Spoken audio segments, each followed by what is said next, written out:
Olá, como vocês já sabem, eu sou o professor Ulisses e estou aqui para mais uma parte da nossa disciplina de Química Geral e Inorgânica, ok? E hoje o tópico será ligações químicas. Ligações químicas, se fossem para ser estabelecido uma finalidade, para dizer em uma única palavra, qual a finalidade dos átomos se ligarem por meio de ligações químicas para a formação de molécula, nós diríamos que esses átomos estão procurando estabilidade. Tá? Então essas ligações químicas ela acontecem de forma para dar estabilidade para as moléculas. E como é que isso é possível?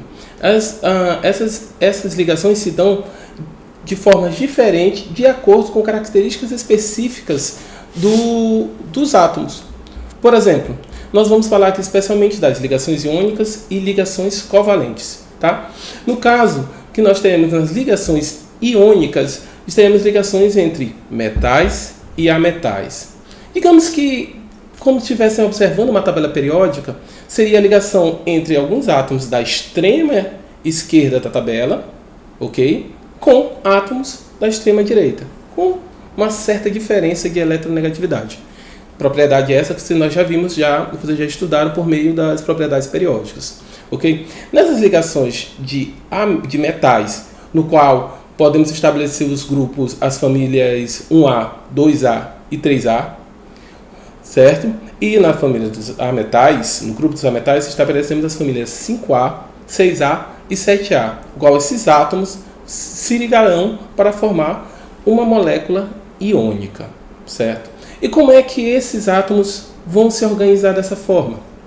Vocês lembram de ter estudado, no qual falamos sobre a estabilidade dos gases nobres, certo? Vocês percebem que, com exceção do hélio, que tem somente dois elétrons em sua camada de valência, todos os outros átomos, todos os outros gases nobres ou gases inertes, eles têm 8 elétrons em sua camada de valência. Caso tenhamos esquecido, a camada de valência é a camada mais externa do átomo e as ligações se dão por meio dela. Então, as características das camadas de valência são determinantes para o perfil e tipo de ligação a ser efetuada na formação da molécula. Ok? Sendo assim, como a gente observa, os gases nobres, como eles têm 8 elétrons na sua camada de valência, eles são bem estáveis. Inclusive, essa estabilidade dificulta a reação deles com outros átomos. Dado isso, nós temos a regra do octeto, que estabelece que uma molécula estável teria, com o átomo procurando a estabilidade, seria estável quando ele tivesse com 8 ou 2 elétrons em sua camada de valência. Sendo assim, vamos agora, com esse conceito com a lembrança da regra do octeto, falar sobre ligações iônicas. Tá?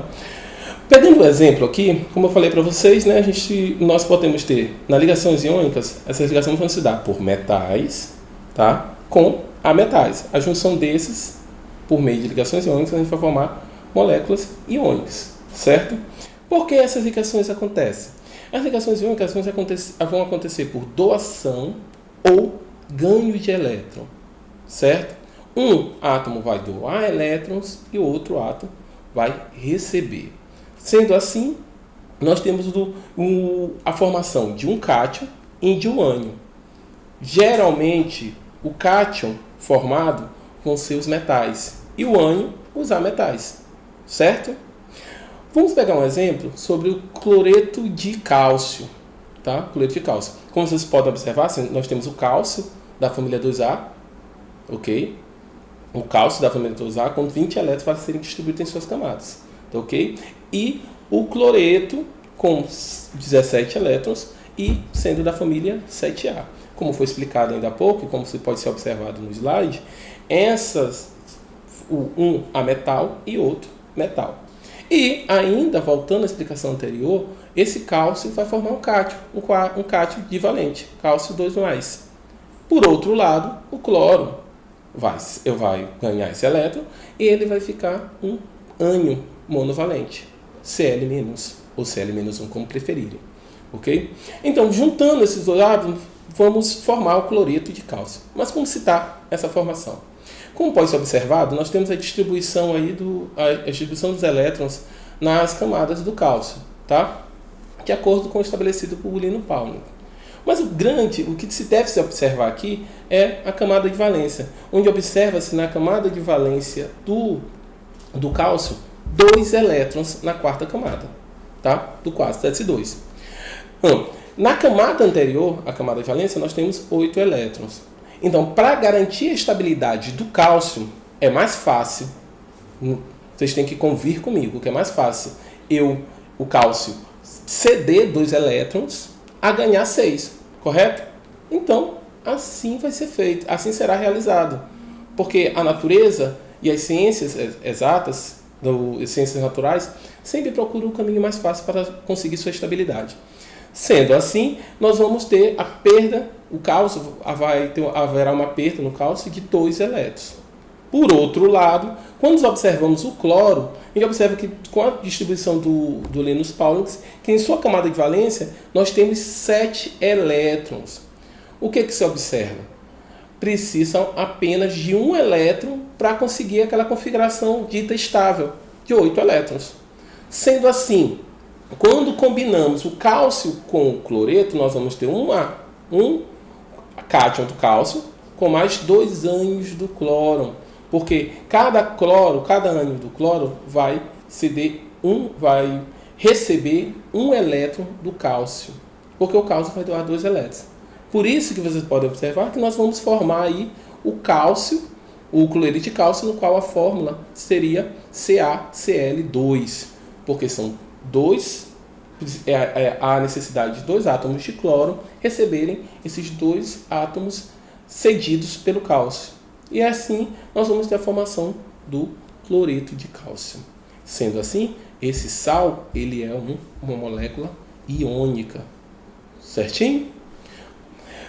Para entendermos melhor essas ligações, como elas se procedem, a gente tem que dar uma olhada voltar e dar uma estudada nas características, nas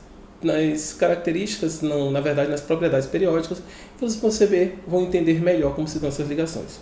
Entretanto, basicamente, o que se tem que se entender na hora de definir ou identificar uma molécula se ela é iônica é observar características dos átomos que compõem essa molécula.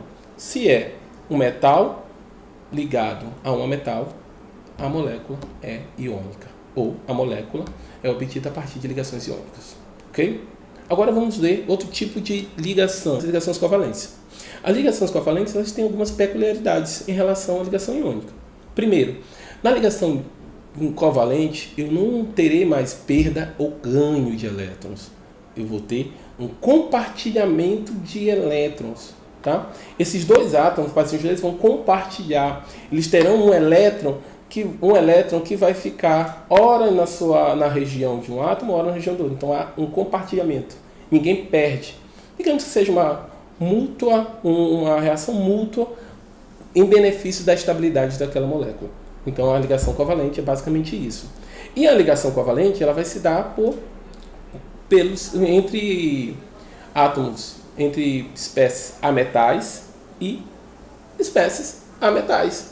Por quê? Não há um compartilhamento, então naturalmente eles vão ter características parecidas. Então por isso os ametais da família 4A, 5A, 6A e 7A vão se ligar com ametais da família 4A, 5A, 6A e 7A. Ok? Ia esquecendo. Também vai ter, nessas ligações covalentes, nós vamos ter o hidrogênio, tá? Porque o hidrogênio não está estabelecido como um A. Como vocês já estudaram, o hidrogênio fica posicionado naquela situação na tabela por conta da sua configuração eletrônica. Entretanto, o hidrogênio tem características completamente diferentes do que os elementos da família 1A, certo? Mas isso vocês já sabem, é só um pequeno lembrete. Voltando aqui a falar das ligações covalentes, como eu falei, nós vamos ter o compartilhamento de elétrons. E quando se fala em compartilhamento de elétrons, nós vamos ter compartilhamento de 1, de 2, de 3, enfim. Tá? E quando há esse compartilhamento, nós temos de fato a formação da ligação covalente. Um exemplo, como vocês podem ver aqui, é a formação do cloreto de flúor. Tá ok? E, assim como para a ligação iônica, nós temos que ver a configuração eletrônica de sua camada de valência, desses dois átomos envolvidos na composição dessa molécula. Okay? Vamos lá para o flúor. O flúor, que é da família 4A, ele terá em sua camada de valência 7 elétrons. Sendo assim, o que o flúor precisa para se estabilizar, para ficar mais estável? Um elétron, certinho? Por outro lado, nós temos o carbono, tá? Que o carbono tem na sua camada de valência 4 elétrons, certinho? Então, o carbono tem duas possibilidades. Ele vai, na verdade, uma possibilidade de compartilhar 4 elétrons. Sendo assim, o que nós vamos ter? Nós vamos ter o flúor no centro da molécula, como pode ser observado, ok? Cercado por 4 carbonos, onde nós vamos ter o compartilhamento de um elétron do carbono, de cada 4 carbonos desse na molécula, com o flúor. Sendo assim, a configuração do flúor e do carbono vão ficar iguais na sua camada de valência, ambos com 8 elétrons. Lembrando que esses elétrons estão compartilhados.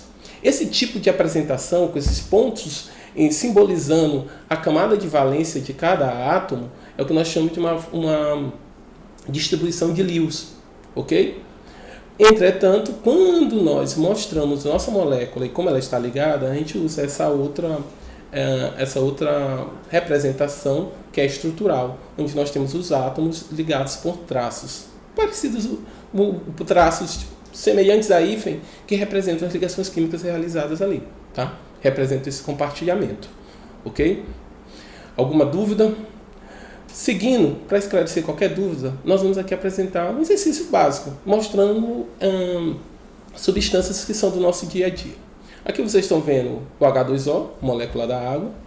Nós temos aqui o cloreto de sódio, NaCl, o sal de cozinha conhecido. E nós também temos aqui a molécula de um gás, o butano, que é um dos principais componentes do gás de cozinha. Ou seja, a gente está colocando aí uma série de elementos e substâncias que vocês têm contato no dia a dia, exceto quem nunca pisou numa cozinha, ok? Então vamos lá. Eu quero que vocês me classifiquem, eu quero mostrar para vocês como é que eu posso classificar se essas moléculas foram obtidas por ligações iônicas ou por ligações covalentes. Então vamos lá? Água. Eu tenho aqui a ligação do hidrogênio com o oxigênio, correto? O hidrogênio é o hidrogênio. O oxigênio é o ametal. Quando tem uma ligação de um hidrogênio mais um ametal, o que nós temos? Pode colar no slide anterior. Nós vamos ter a ligação covalente. Então, a água se dá por uma ligação covalente. Ok? Alguma dúvida? Seguindo, nós vamos ter agora o cloreto de sódio. Cloreto de sódio. O que nós temos? O sódio é o quê?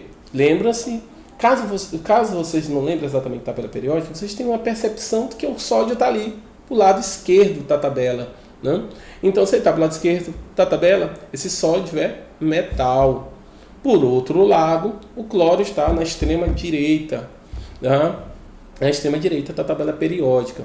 Então, ele é um ametal. Sendo assim, quando tem uma ligação do metal e do ametal, essa ligação não é iônica. Sendo assim, nosso cloreto de sódio é uma substância iônica, obtida a partir de uma ligação iônica. Por fim, mas por não menos importante, vamos agora observar como se dá a formação do butano. Ok? Butano, C4H10, ok? Nós vamos ter carbono e hidrogênio. O carbono é o quê? O carbono é um ametal. Ok? O carbono é um ametal. E o hidrogênio é o hidrogênio. Quando nós temos ligações de ametal e hidrogênio, o que nós temos? Ligação covalente. Então, o butano, assim como a água, foram obtidos por ligação covalente. Por outro lado, o cloreto de sódio foi obtido por ligações iônicas. Pessoal, espero que essas explicações introdutórias sobre ligações químicas sejam importantes e que facilitem o entendimento de vocês sobre esse tema da nossa disciplina. Abraço. Tchau.